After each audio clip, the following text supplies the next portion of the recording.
As a seasoned traveller with a penchant for the macabre, I had visited many renowned international cemeteries in my time, but none had gripped my imagination quite like the infamous Lacrima Gardens. Nestled deep in the heart of a mist-shrouded valley, this ancient burial ground was said to be haunted by more than just the memories of the departed. Legends spoke of restless spirits, cursed graves, and eerie whispers that echoed among the tombstones. Despite the warnings of locals and fellow travelers alike, I couldn't resist the allure of exploring such a place. Armed with nothing but a flashlight and a camera, I set out one moonlit night to uncover the secrets of Lacrima Gardens. The cemetery lay silent and foreboding as I approached its wrought iron gates.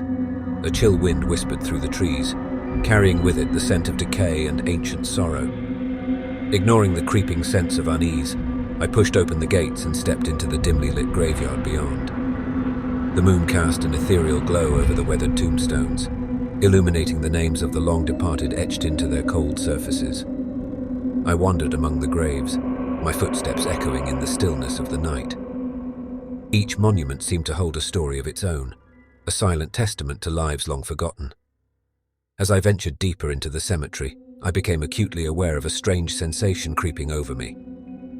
It was as if unseen eyes watched my every move, and a palpable sense of dread hung heavy in the air.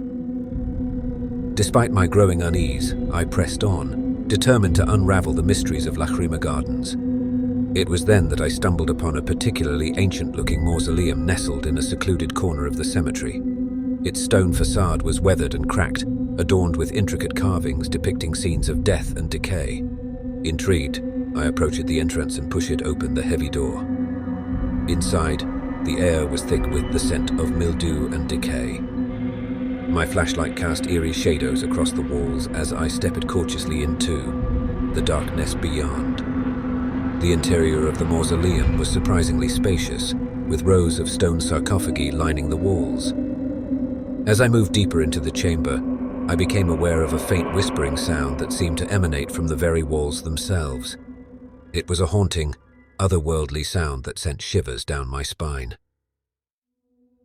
Ignoring the voice of reason that urged me to flee, I pressed on, determined to uncover the source of the strange phenomenon. Suddenly, without warning, the whispers grew louder, echoing through the chamber like a chorus of lost souls crying out in torment. I stumbled backwards, my heart pounding in my chest as fear threatened to consume me. It was then that I saw it, a shadowy figure lurking in the darkness, its eyes glowing with an otherworldly light. Paralyzed with terror, I watched as the figure slowly emerged from the shadows, its form twisting and shifting like smoke on the wind. It was a spectre, a being neither living nor dead, and it bore the unmistakable mark of ancient sorrow upon its spectral visage. Unable to tear my gaze away, I stood frozen in place as the ghostly apparition drew closer, its baleful gaze fixing upon me with a hunger that chilled me to the bone. I could feel its icy touch upon my skin, sending waves of terror coursing through my veins. With a sudden burst of strength, I turned and fled from the mausoleum, the haunting whispers of the dead echoing in my ears. I ran blindly through the cemetery, my heart pounding in my chest as I sought to escape the grasp of the vengeful spirit that pursued me. Finally, after what felt like an eternity, I burst through the gates of Lacrima Gardens and collapsed onto the cold earth beyond. Gasping for breath, I glanced back at the cemetery looming in the distance, its ancient stones bathed in the ghostly light of the moon. As I lay there, trembling and exhausted, I knew that I would never forget the horrors I had witnessed within those hallowed grounds.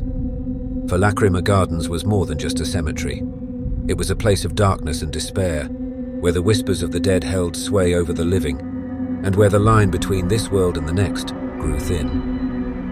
And though I had escaped with my life, I knew that some part of me would forever remain trapped within its haunted embrace,